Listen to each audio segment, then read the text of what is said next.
Radhe Radhe friend, आप आज हम जानेंगे पंचम विशु स्नान कैसे करते हैं। जो कार्तिक के महीने में आपने स्नान नहीं किया तो ये 5 दिन ये कर लीजिए तो आपको बहुत ज्यादा फल मिलता है इससे। कार्तिक स्नान हमें तारों की छांव में करना रहता है। मैथिली के जो 5 दिन रहते हैं 11 से पूनम तक की, जो पंच भिखु कहा जाता है। इनको पंच भिखु विषंग पंचंग स्नान भी कहा जाता है। कार्तिक महीने के 5 दिन हमें जरूर हमें स्नान करना चाहिए। बहुत ज्यादा इससे हमें फल प्राप्त हो जाता है। के 5 दिन हमें कैसे स्नान करना है, कैसे हमको पूजा करना है, मैं आपको बता देती हूँ। एकादशी के दिन हम सुबह सुबह में जल्दी उठना है, जल्दी उठ के स्नान करना है। तारों की छाव में हमें स्नान करना है।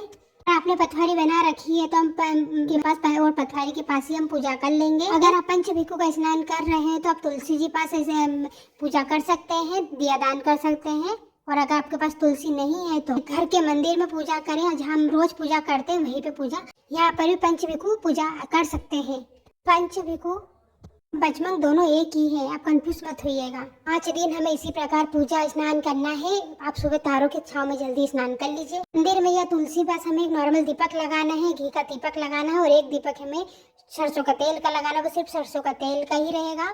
हमने एक नॉर्मल दीपक बना लिया और एक पंच भिखु के लिए दीपक बना के हमें नॉर्मल दीपक बना के तैयार करके हम पूजा करेंगे। तो हमें एक दीपक चाहिए रहेगा। इसमें लंबी गोल बत्ती कोई सी लगा सकते हो। मुखी दीपक बना के तैयार करेंगे। एक छोटा दीपक ले लिया है, 2 बाती बना के रखिए, 2 लंबी बाती बना के रखना है।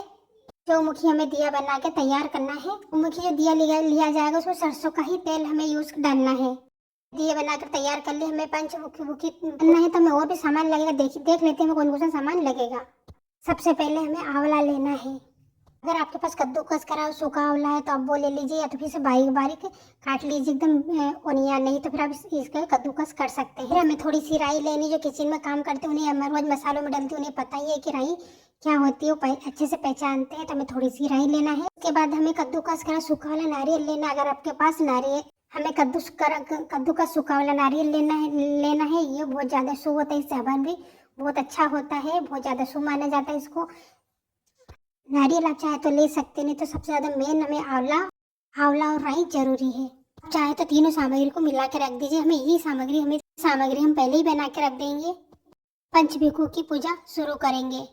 हम घी का दिया लगा देंगे और एक लोटा जल ले लेंगे। हम इसके लिए हमें कहानी कथा सुननी रहती है। हाथ में फूल तेल ले लेंगे। कथा सुनने के बाद में जल में डाल देंगे।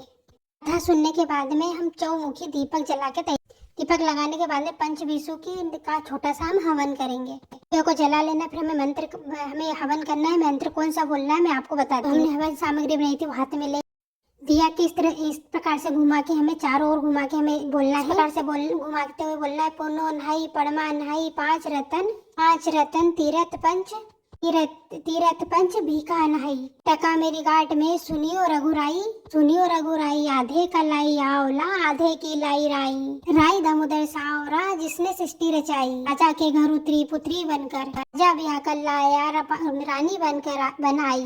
मार चक्कर चार दियो की लो, मैं तुझसे पूछूं संजी कब निस्तारा होए।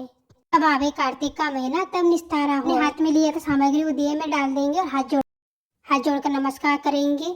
तो मेरा ही कमी के लिए क्षमा याचना करेंगे, अपनी मनोकामना पूर्ण करने की प्रार्थना करेंगे। की पूजा हमारी इस प्रकार हो जाएगी। पूजा विधि आपको कैसी लगी कमेंट बॉक्स में जरूर बताएं। राधे राधे भक्तों।